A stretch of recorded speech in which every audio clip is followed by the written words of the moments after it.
जूनागढ़ से ये खबर सामने आ रही है, जहां पर खेल महाकुंभ के तहत दिव्यांग खिलाड़ियों की ओर से गोल्ड और ब्रॉन्ज मेडल हासिल कर जूनागढ़ का गौरव बढ़ाया गया है। स्पोर्ट्स अथॉरिटी ऑफ गुजरात और जूनागढ़ जिला खेलकूद विकास अधिकारी के सहयोग से Samprat education and charitable trust Junagadh की ओर से हर साल स्पेशल खेल महाकुंभ का आयोजन करवाया जाता है। तब इस साल भी ये खेल महाकुंभ आयोजित हुआ था, जिसके तहत जिला कक्षा में पहला क्रमांक हासिल करने वाले 40 जितने दिव्यांग खिलाड़ियों की ओर से राज्य कक्षा के खेलों में हिस्सा लिया था।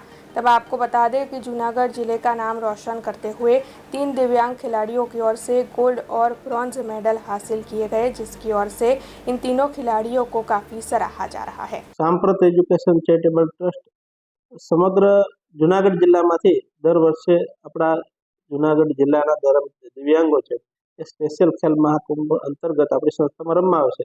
गुजरात सरकार द्वारा जे स्पेशल खेल महाकुंभनुं आयोजन थाय छे, रमतगमत अधिकारी अने कलेक्टरश्रीना संयुक्त प्रयासोथी आपણા जूनागढ़ जिल्लाना ऑर्थोपेडिक अने मेंटल रिटार्डेशन जे दिव्यांगो छे ते आपણી संस्थामां रमवा आवे छे।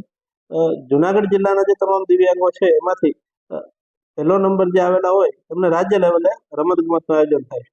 जे राज्य लेवले रमतगमतनुं आयोजन थाय छे तेमां आपણા जूनागढ़ जिल्लाना 40 दिव्यांगो ऑर्थोपेडिक जे विभाग छे તેમના 40 दिव्यांगो नडियाद खाते राज्य लेवलनी रमतगमतमां भाग लीधेल, जेमां आपણા जे जूनागढ़ जिल्लाना दिव्यांगो छे एमांथी 3 दिव्यांगोए मेडल जीती अने सिद्धि हासिल करेल छे, जेमां एक गोल्ड मेडल अने 2 ब्रोन्ज मेडल प्राप्त करी अने जूनागढ़ जिल्लानुं नाम रोशन करेल छे।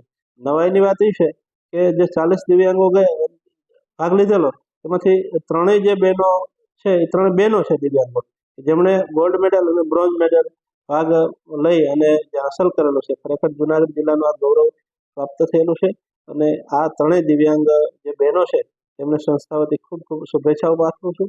તેમજ ભવિષ્યમાં પણ વધારે વધારે દિવ્યાંગો રમતગમતમાં ભાગ લઈ અને વધારે વધારે જૂનાગઢ જિલ્લાના મેડલો લઈ આવે એવી આપણે આશા રાખીએ છીએ। अब खबरों से लगातार अपडेट रहना हुआ आसान। बीआरजी न्यूज आपके मोबाइल स्क्रीन पर। आज ही बीआरजी न्यूज की mobile app Google play store और ऐप स्टोर से डाउनलोड करें और खबरों से लगातार जुड़े रहें।